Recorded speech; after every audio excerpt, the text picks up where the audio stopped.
Okay, so you should have your notebook, your vocabulary notebook, open to a new clean page in the reading section. So everybody check really quick to make sure you're in the reading section. That's the first section, of course. And the title of these notes is,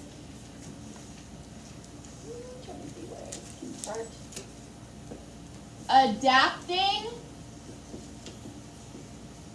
to Survive.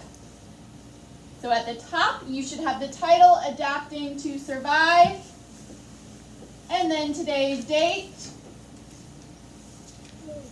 And then to the left of the pink line, you should have a 1, because to the right, you will write our first word, which is the word shimmer.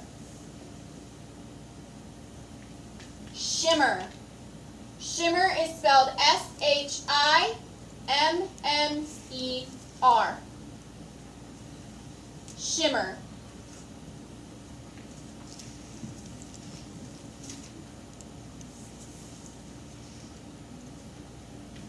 Shimmer is a verb. That means it's an action. It's something that happens. Don't forget to write the part of speech. And it means to shine with a soft, unsteady light.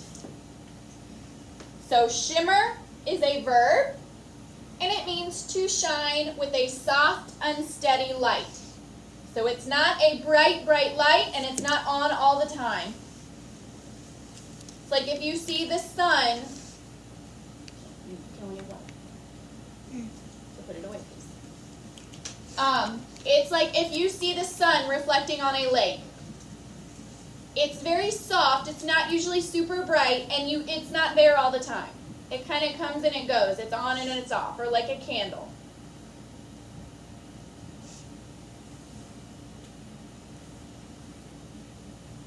Okay, number 2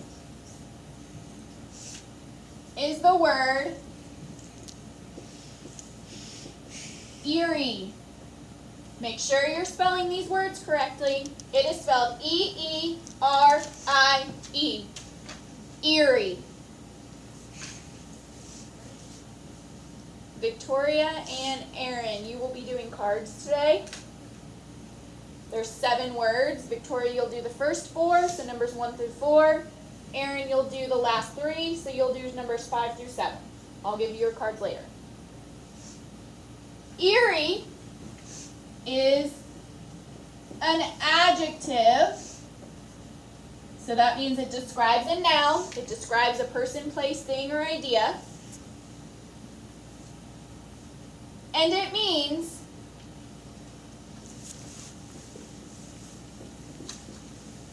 something is frightening or strange. So eerie, E-E-R-I-E, is an adjective. That means that something is frightening or strange, usually kind of frightening in a strange way. Oh, I forgot to give you the words in context. So shimmer in context. We saw a reflection of the moon shimmer on the lake.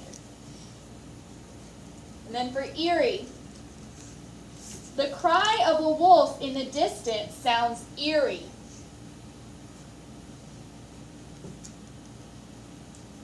So number 2 is eerie. E-E-R-I-E. It is an adjective that means something is frightening or strange. Number 3. I'm probably going to have to erase. Number 3 is the word lurk. L-U-R-K. Lurk. Lurk is another verb, which is an action or something that happens, and it means to hide, usually with a bad intention. So it doesn't just mean to hide, it means you're hiding because you're about to do something bad, most likely. So in context, if you see a cat lurk near a bird bath, it is likely that the cat is looking for a meal. So lurk, L-U-R-K, is a verb that means to hide, usually with a bad intention. A robber might lurk outside the bank. They're hiding because they might be about to rob the bank.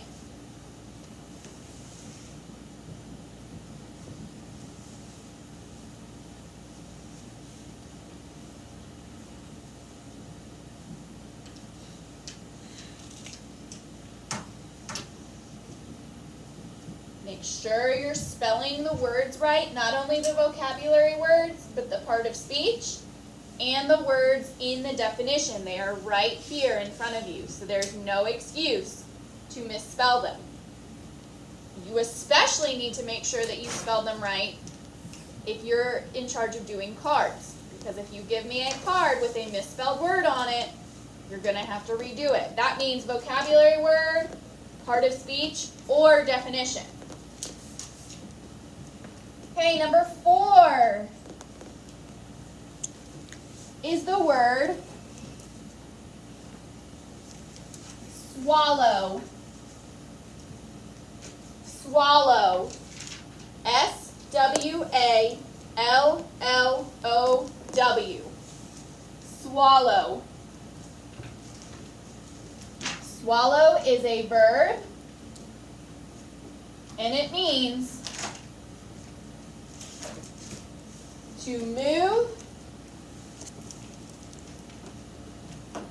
food,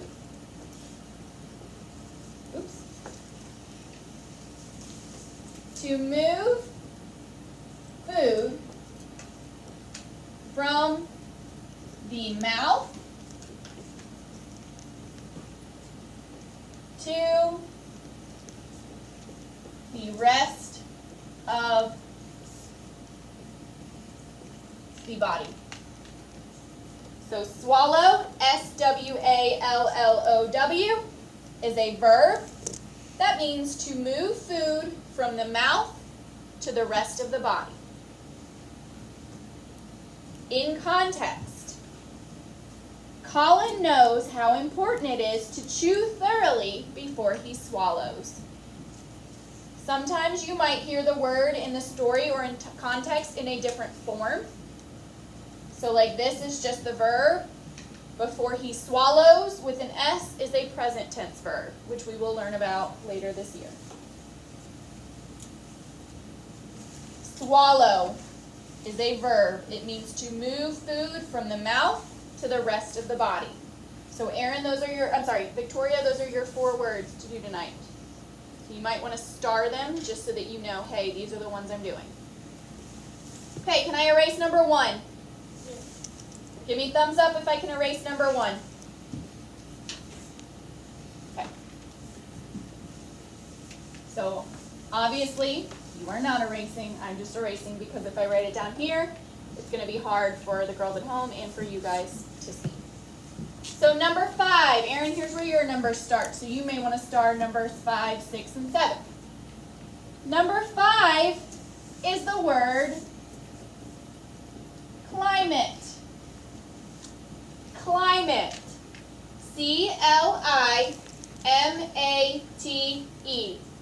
Climate. Climate is a noun. So it's a person, place, thing, or idea.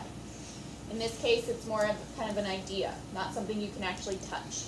It is something you can feel, though, because climate is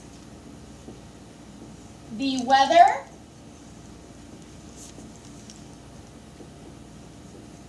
that an area usually has. So desert climates are the climate that the desert usually has. So it is usually hot in the desert and it is usually pretty dry. So that would be the desert climate. In the tundra, the climate is very cold.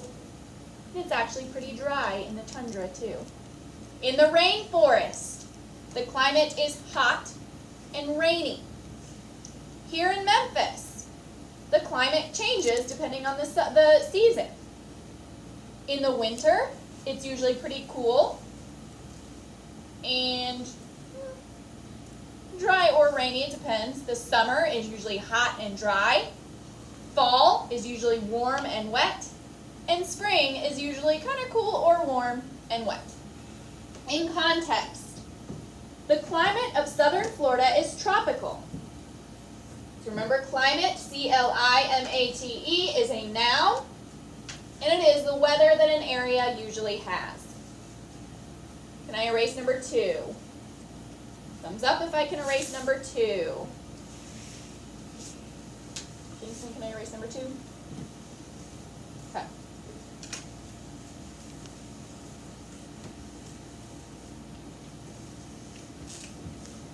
Number 6 is the word silken. Silken. Silken is spelled S-I-L-K-E-N. Silken. Silken is an adjective. So it is a describing word and it describes a noun.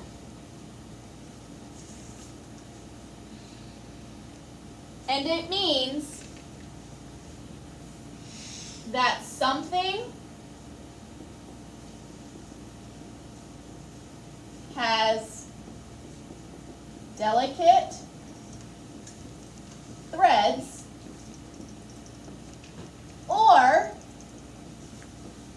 is soft and shiny. Silken is an adjective, which is a describing word, and it means that something has delicate threads or is soft and shiny. So a piece of clothing you can describe as silken because it has delicate threads and it's kind of soft and shiny. An animal, you could describe their fur as silken, not because they have delicate threads, because do animals' fur, is it made out of thread? No, but it is soft and shiny.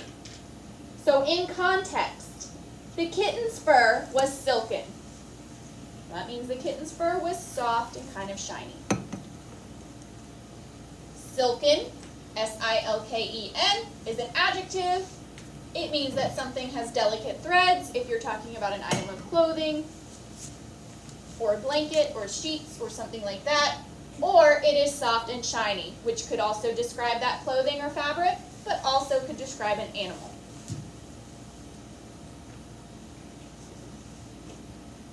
Can I erase number 3?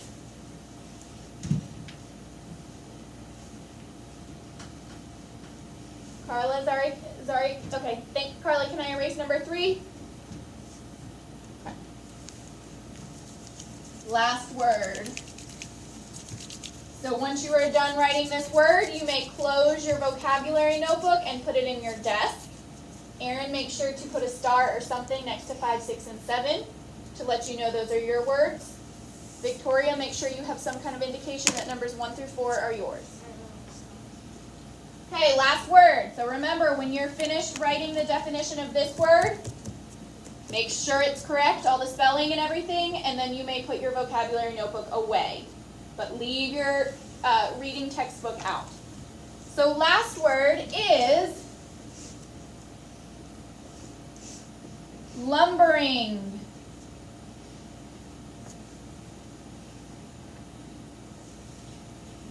Lumbering, in the way we will use it today, is an adjective. So lumbering, the way we will use it today, is describing a noun.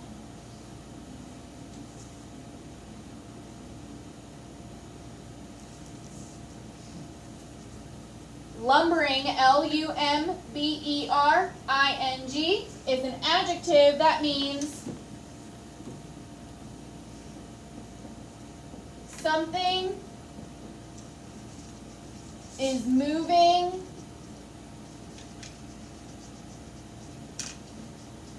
slowly and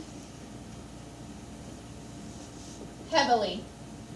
So lumbering is an adjective that means that something is moving slowly and heavily. So like this. Not this.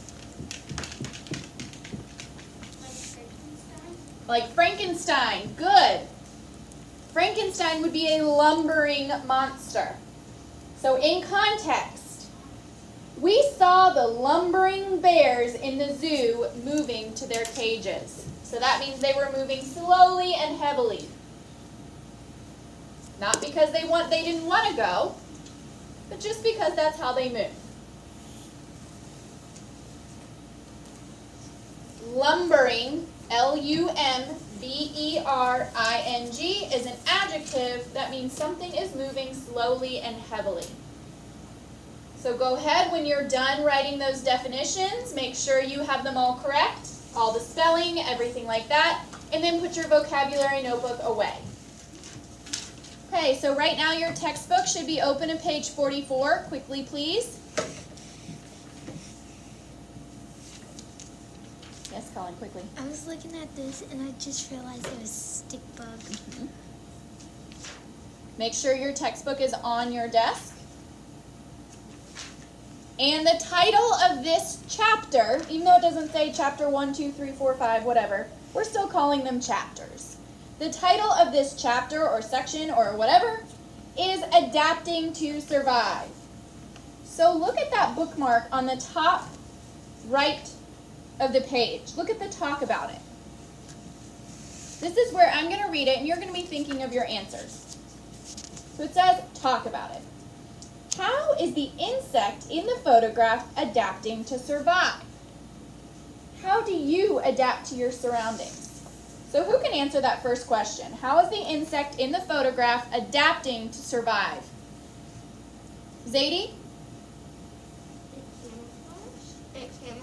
It's camouflage. Good. In order to make sure that a predator doesn't get it, it has adapted by being able to camouflage itself. Adapting to survive means you're changing in order to live wherever you live. So now a predator, like a bird or something that eats insects, is much less likely to eat this particular bug because it doesn't really look like a bug. It looks like a stick. If I do this, that means everybody can answer. So if I either do this or I say class. Good. Now, how do you adapt to your surroundings? Carla, tell me one way. Don't forget to unmute yourself. One way is to stay 6 feet away. Good. That's a new adaptation that we've had to add. Staying 6 feet away from the person closest to us so that we can't breathe on each other. That's a good one. Okay, we'll do Victoria and then Zari. Anybody else have a way that they've adapted to survive? Well, Zari, what's another way that you have adapted to survive or adapted to your surroundings? Wearing our masks. Wearing your masks. That's another new way. But what about a way that you've been doing for years and years and years and years, for your whole life, basically? Colin? Drink food and eat water.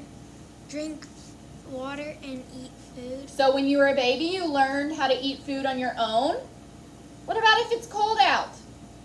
It's a super simple way that you adapt to your surrounding. What do you do, Michaela? You can get your jacket. Louder. You can get your jacket. You put a jacket on. And then what if you have that jacket on and then you get warm? How do you adapt to your surroundings? Victoria?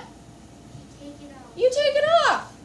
Very good. So there are lots of ways that we adapt to our surroundings. Some of them are in order to survive, like the masks and staying 6 feet away. Some of them are just adapting to our surroundings so that we're just more comfortable. If you leave your jacket on when you're warm, are you going to die? If you leave your jacket on when you're warm, class, are you going to die? No. No. So some of the adaptations we make are just to be more comfortable. You'll live if you leave your jacket on when you're hot, but you're not going to be very comfortable. But what we're going to read about in this chapter is adapting to survive. So we're not necessarily going to be reading about those ways that animals or people adapt just to be more comfortable in their surroundings. We're going to read more about ways that animals adapt in order to live. So those things like the mask and staying 6 feet away and really putting a jacket on when it's really, really, really cold. Because if you go outside when it's really, really, really, really cold for a long time with no jacket on, well, you may not survive. Okay, so go ahead and turn to page 46. You'll notice up on that bookmark in the top left corner, you see all of your vocabulary words. They're also teaching us how to use context clues. That's something I've mentioned before, and some of you are like, huh? Well, tell us what context clues are, or one way to use our context clues. Oh, everybody at school, put your face shields on so that when it's your turn to read, you can pull your mask down. Zari, while they're doing that, read to us about context clues. Loud. Context clues. Surrounding words can often help you figure out the meaning of unfamiliar words. So, context clues mean, please don't play with your masks, Victoria, just put it on. The foam doesn't absolutely have to be there. They still work without the foam, so if it falls off, it's just going to be a little closer to your face. So, context clues. One way we can use context clues is to look at surrounding words. That means if you're reading and you come across a word you've never heard of before, look at what it says around it to see if that helps you figure out what the word means. For example, if I said, I haven't eaten since lunch yesterday and I am famished. You've probably never heard the word famished before. But listen to the rest of that sentence.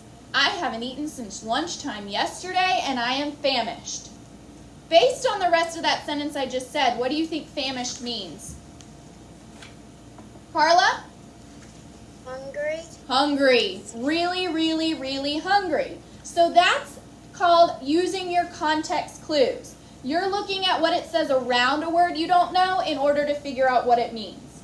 Very good. Okay, Zari, go ahead and read the title and the author. Living in Alaska by Marshall Adams. Make sure that you are following along, because, and this goes for girls at home too, because if I call on you and you have no idea where we are, that means you're not following along, and you're going to get a consequence. Use your finger. That way, if we pause to talk about something, well, your finger's right in the place we stopped. So you're much less likely to forget where we are.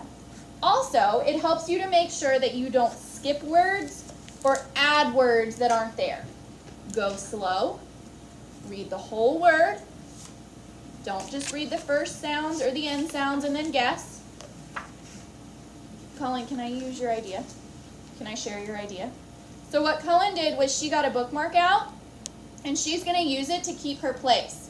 So as we read, she's going to move it down so that the line that somebody is currently reading is the only line she can see. That's a really good tool to use as you're reading. Your finger or a bookmark or some kind of flat top that's not distracting can be used. Very good. Okay, Zari, I want you to read the first paragraph. That means you're only reading that first little block of text. Don't forget subtitles. Another world. In some ways, living in Alaska is like living in another world. Winter lasts for about 9 months. For many, then two Nope, not for many. for more than 2 months each year, the northern lights that shimmer in the sky are only sources of light. Good. So, remember last week when we talked a little bit about main idea and supporting details? Well, that's what we're going to be focusing on in this lesson. So remember, I can usually, not always, but I can usually find the main idea of a paragraph in the very first sentence of that paragraph. So in this case, Zari, what was the very first sentence that you read? In some ways, living things in Alaska like Not living things, but living in another world. so in some ways, living in Alaska is like living in another world. The rest of that paragraph that Zari said definitely supported that sentence. So the main idea of that very first paragraph is living. Make sure that you're paying attention even though you're not doing this with me. Please don't play with your masks. Leave them alone. That's how they break. And I'm going to stop gluing after a while because some of you are playing with them and that's what's causing them to break. I mean face shields. Living in Alaska is like living in another world. So that topic sentence tells us, hey, this paragraph is going to tell us how it's really weird to live in Alaska. It's not like here. It's completely different. Zari, look at that paragraph you just read. We need some details to support this main idea. So just the paragraph you just read, what is one thing that tells us that living in Alaska is like living in another world? Winter lasts for about 9 months. Does winter last for 9 months here? Is it cold and No. it gets dark really early for 9 months in Memphis, No. Tennessee? You can show me. No, definitely not. So very good, Zari. That is our first supporting detail. Winter lasts for about 9 months. Now, is that the only detail in that paragraph, Zari, that supports that living in Alaska is like living in another world? No, ma'am. What else? For more than 2 months each year, the northern lights that shimmer in the sky are only sources of light. Now, what that means is for almost 2 months every year, there is no sun. There is only the northern lights. Do we have the northern lights here? Class, make sure you're paying attention. Girls at home, make sure you're paying attention. Do we have the northern lights here? You can show me. No. We don't. It'd be cool if we did, but we don't. Is there ever a day in the winter where the sun does not come out? Now, I don't mean it's cloudy. I mean it's dark all day. Is there ever a time in the winter? Show me. No. But living in Alaska is like living in another world because for almost 2 months, the northern lights are the only outside light source. Now we use the word outside light source to say they still have lamps, they still have light bulbs, they still have electricity. It's not that different. But the only outside light source is not the sun, it's the northern lights. Yes, Smith.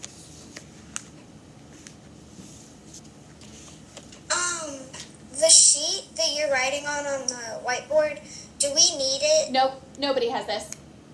The first day I do it, the second day we do it. Second and third day. That would have been my question. Yes. on Yeah, that. because No, Yeah. you do not have My this. mom You're just just got watching this today. and following along as I do. And listening. Because even here, you may not be able to read it all. but that's okay because you're listening. Okay, thank you, Zari. Go ahead and read next. Ethan.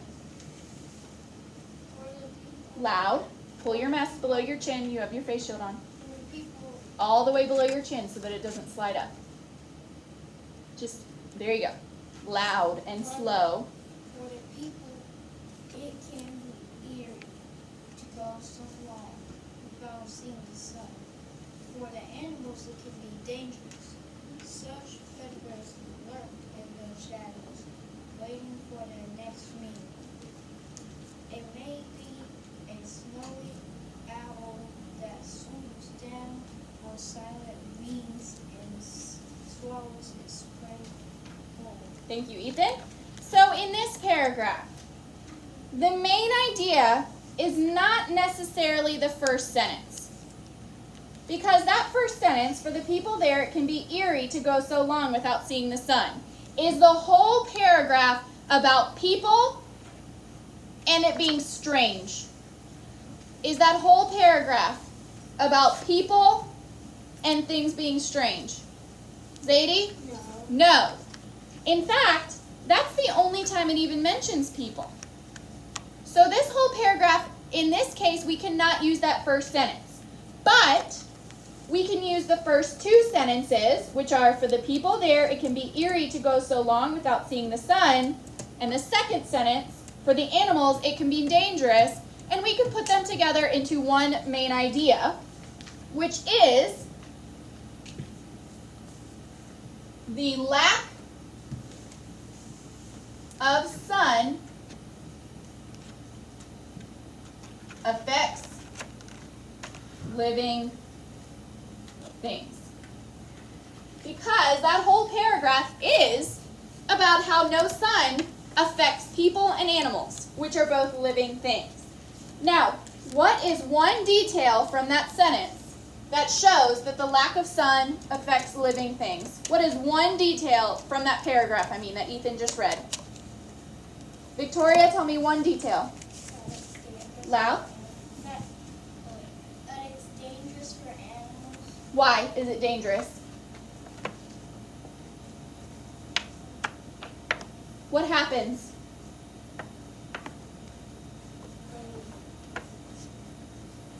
Who can help her? Why is it dangerous for animals? Aaron?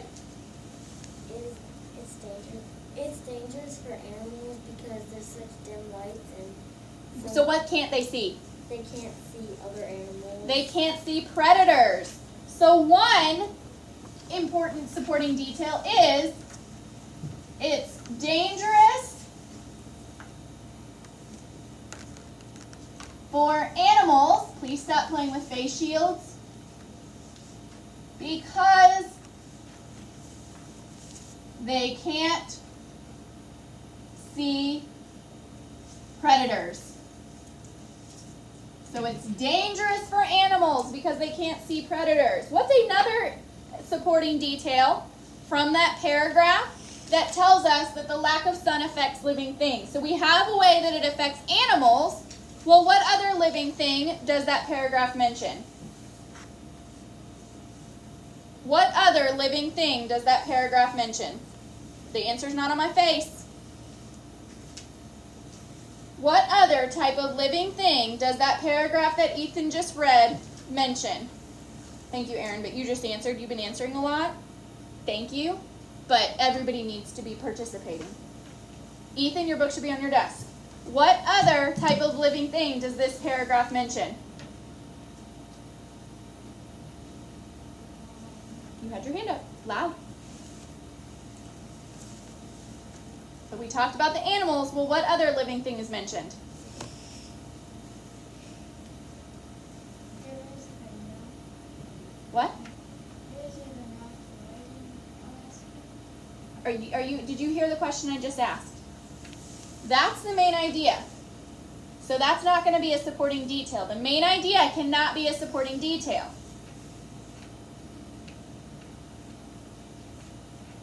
What other living thing does the paragraph you just mentioned mention? We talked about animals. What other type of living thing does it mention?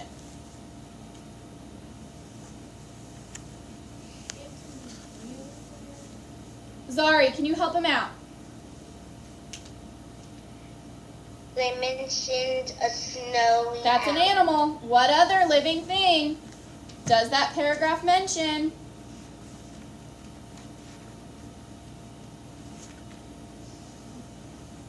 Victoria? People. How does the lack of sun affect people?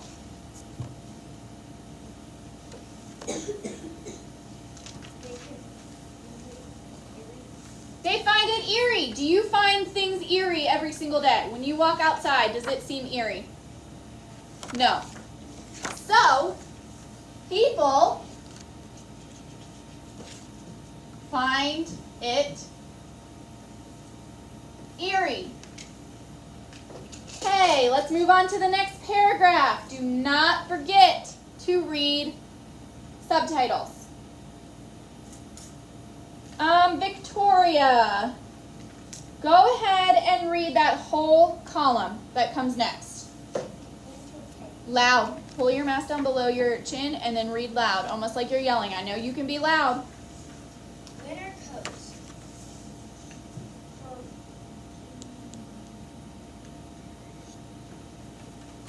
Make sure, use your finger to follow along. It will help.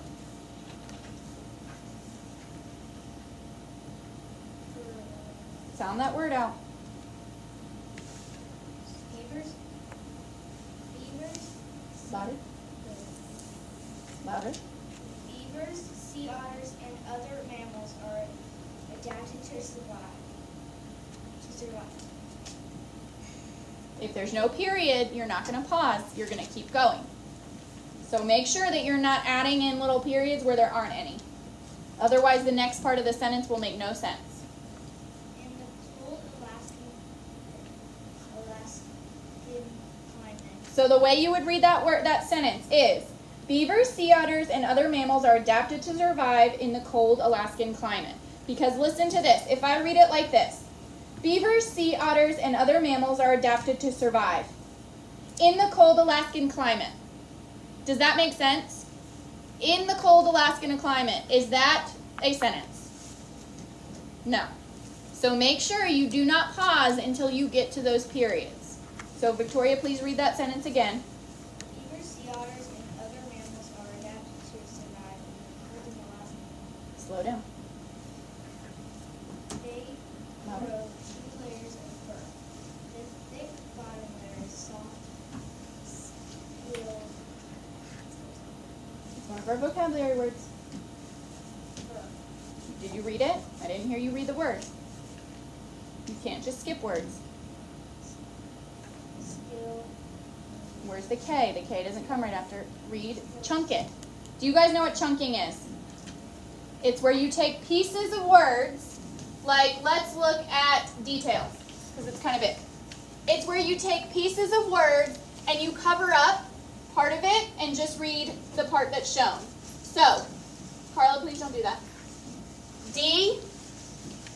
Tails. Tails, and then you put it together.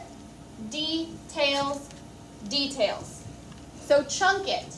Just read part of the word. If you're having trouble reading it, just read the first few letters and then the last few letters and then put those sounds together. So now put it together into one word.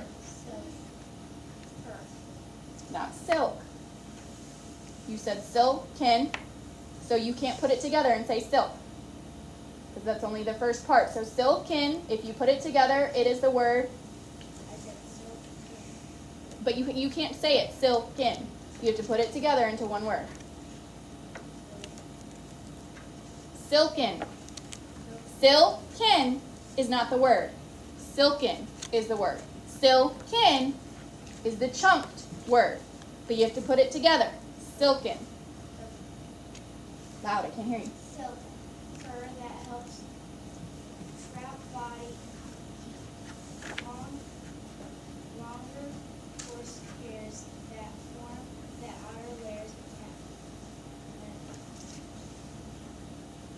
You're going too fast. So you're stumbling over your words because you're going too fast. You know how to read these words. You just have to slow down. It makes you nervous to read out loud. It makes everybody nervous to read out loud. So go slow. Girls at home, make sure that you're paying attention, please. Longer across hairs that form the outer layer as a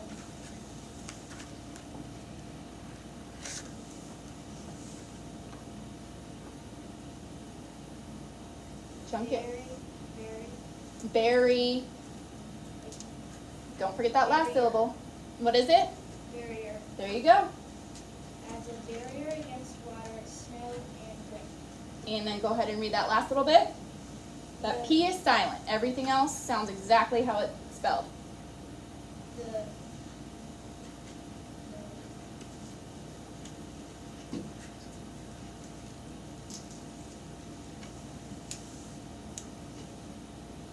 Chunk it.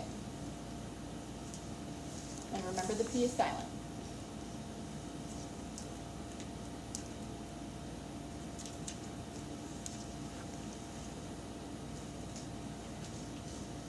Girls at home, make sure that you're looking at the book and not the computer screen. The book is not here or on any of your classmates' faces. So make sure you're focusing on the book. There you go. Tar, mint, gin. Put it all together, it's, Tommy. there you go. The ptarmigan Alaska's state bird has a special way to keep it grows feathers down its legs, over its toes, and on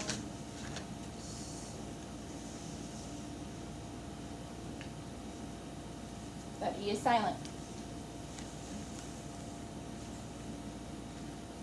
soles of its feet. Good. So we can take those two little paragraphs and we can put it together into one. What is the main idea of that section that Victoria just read? What is the main idea?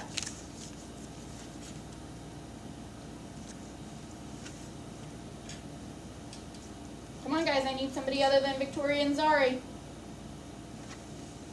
There's more than 2 or 3 people in this class. There are 11 people.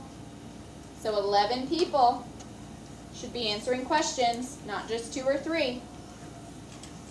What is the main idea of that whole column of text that Victoria just read?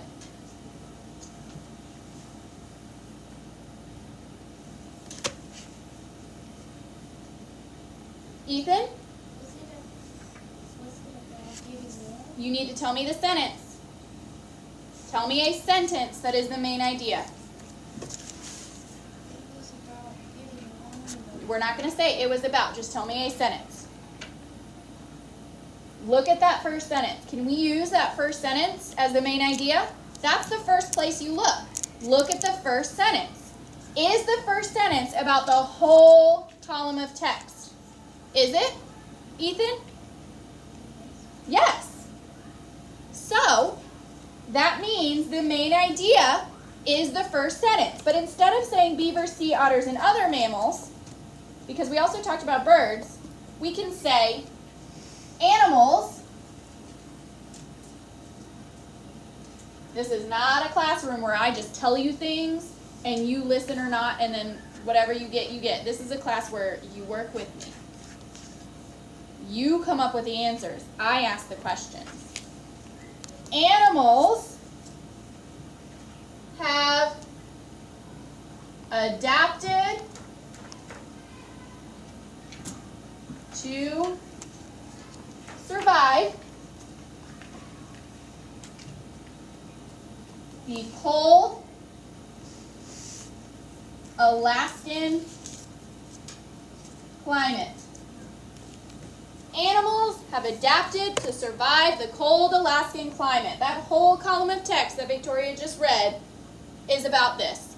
Tell me one supporting detail that you read in that sentence. Supporting details are usually almost word for word, straight from the text. Word for word, straight from the text. What is one supporting detail that says how animals have adapted to survive the cold Alaskan climate? What is one supporting detail from that paragraph or that whole column, because it's really 2 paragraphs, that supports animals have adapted to survive the cold Alaskan climate? Zadie, tell me one. They grow 2 layers of fur. Louder. They grow 2 layers of fur. Good. What type? Is it mammals or birds? Do birds have fur? No, What about mammals? mammals do. So, we can say, because not all animals do this, but mammals grow 2 layers of fur. We always want to make sure that we are as detailed as possible in our supporting details. Good. What's another supporting detail that you read in this paragraph? You can be either very specific or you can be a little bit more broad like Zadie was. But this one you can be very specific. Carla? They think the bottom layer is soft. That's this same sentence that Zadie already told us. That's part of this detail, that mammals grow 2 layers of fur. So we already have that detail because we know one of those layers is the bottom layer that is soft and silken. So what's another detail that is different from this detail? Longer and coarse. You're about to tell me, Carla, that is part of this because that's the top layer. We already have about the layers of fur. So we're looking for a different detail. We've already talked about both layers because we have mammals grow 2 layers of fur. That includes that top coarse layer and that bottom soft layer. So now we need a different detail. Smith, make sure you're participating. Kingston, make sure you're participating. What is another detail? Zari. Longer courses. You're about to tell me the same thing Carla just did. Guys, stop telling me about the fur because we already have. Zadie already told us that mammals grow 2 layers of fur. I'm not going to write every single thing. Mammals grow 2 layers of fur tells me all I need to know if I'm just taking notes. I don't need to also include about the coarse and the soft layers because I'm already talking about the 2 layers. I need a brand new detail. Remember, we're not just looking at that first paragraph, we're looking at the whole column. There is more than just the fur. There are some people that have not participated in this lesson at all, and it is going to show in their grades. Victoria. Pull your mask down so we can hear.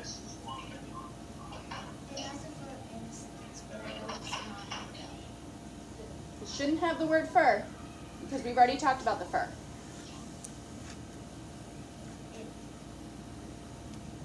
We've already talked about the fur. It only says one thing about the fur, that there's 2 layers and then it describes the layers. But there's a whole nother detail. If you're about to tell me about silken or coarse fur, we already have that. We know one of the 2 layers is coarse, one of the 2 layers is soft. We don't need to talk more about the fur. We've already talked about it. Zari? The P is silent. Remember I said that. Carla, put your hand down, and Cohen, put your hand down until you hear Zari's answer. The P is silent. Ptarmigan. Ptarmigan. Ptarmigan, Alaskan state bird has Okay, but are we going to write special Alaska state place- bird? Do we have enough room to write every single word? Just like before, do we have enough room to write all of those, every single one of those words? So let's shorten that. You're right, you're in the right direction, but let's shorten it so we don't have to write every single thing. Like, let's not write the ptarmigan, Alaska state bird, has a special way to keep warm. It grows feathers down its legs, over its toes, and on the soles of its feet, because I can't fit that. So put all that into one sentence. The ptarmigan does what, Zari? Alaskan state birds Please don't have tell me, special ways. Zari. Please don't tell me every single one of those words. Take those last two sentences and put them into one. So the ptarmigan, what does it do?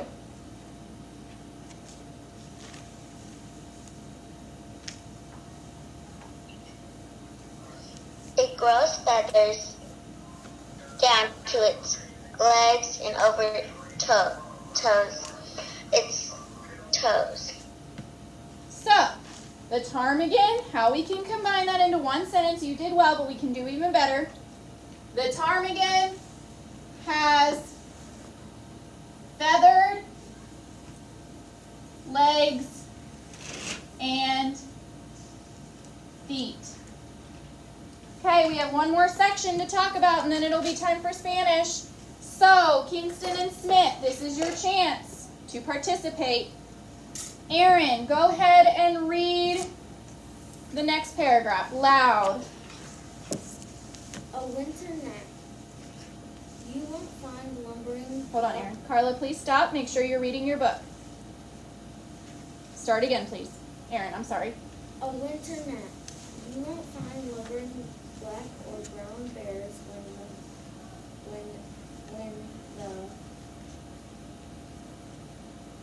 when the fridge weather Not arrives. fridge, the fridge. The frigid. There you go. When the frigid weather arrives, bears, mice, and other animals hibernate or go into a deep sleep. During the winter, Nope. Is that a comma or a period? Do we stop and start again? Because then we would say during the winter. Is that a sentence? So do we stop at that comma? Or do we just take a quick breath? we take a quick breath. When you come to a comma, you don't stop the sentence. You just take a quick breath and then keep going. Make sure you're following along. So read that sentence again. Bears, mice. Bears, mice, and other animals hibernate or go into a deep sleep during the winter. Great. When they hibernate, their bodies don't need food or water. Other animals, such as some caterpillars, fish, and houseflies, actually freeze during the winter. Then they thaw out in the spring. Very good. Okay, really quick because I don't have time to write because we need to leave for Spanish very shortly. I'm going to tell you the main idea. The main idea is that, well, it really kind of goes with this, but we don't have enough room to add. What are two more details from that paragraph that Aaron just read that support animals have adapted to survive the cold climate? Zari, what's another detail?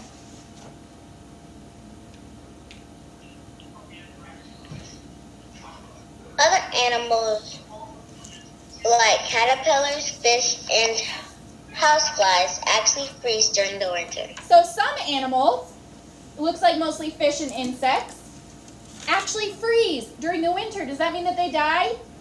No, they come back. But they freeze in order to survive. What's one more from that paragraph? Kingston and Smith, I'm looking for you guys to answer some questions, please. Smith? Bears, mice, and other animals hibernate or So go into some a deep animals sleep. hibernate. Remember, you don't have to tell me every word, just enough so that I know what you're talking about. Some animals hibernate. Good. So some animals freeze completely but then come back. Some hibernate. Very good. Okay, thank you, Aaron. Read next. Michaela, read that last paragraph. Don't forget subtitles. Pull it all the way down under your chin so that it doesn't slide up. A low profile. Arctic plants have their own social trait that help them survive during the summer. Oh, there was a period there, so do you keep going? You pause. So read that sentence again. Make sure you take a quick breath at commas and pause at periods. Should I start over? Mm-hmm. A low profile. Arctic plants have their own special trait that helps them survive. During the summer, once the dark soil algal Nope, go slow. Don't just guess. Read the word. Chunk it if you need to.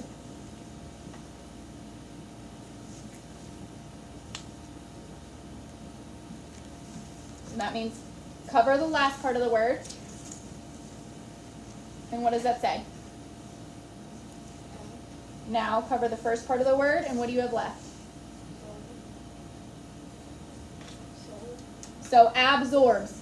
Absorbs. What does that sound like? Absorbs. Keep going. Absorbs the sun heat, so plants grow close to the ground, where it's winter No, what does that word say? warmer. When snow falls, it protects the plants from the cold wind above. So that last paragraph, what is the main idea? Quickly, quickly, quickly. What is the main idea of that last paragraph? Kingston, this is your time to participate. Smith, what's the main idea of the last paragraph? Arctic plants have their own special traits. Good. Arctic plants have special traits in order to survive. What's one supporting detail from that paragraph? Remember, you can shorten it a little, so it may not have every single word. Aaron? Plants absorb heat to. Do the plants absorb heat? No, What absorbs heat? the dark soil. The dark soil. Good. So that means because they absorb, we'll be right there.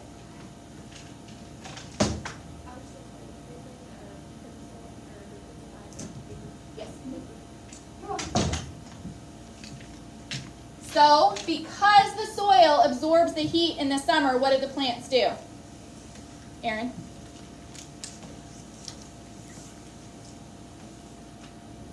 So plants grow close to the ground where. So because the dark soil absorbs heat, the plants grow close to the ground. Very good. So Arctic plants usually grow very close to the ground. What's one more supporting detail?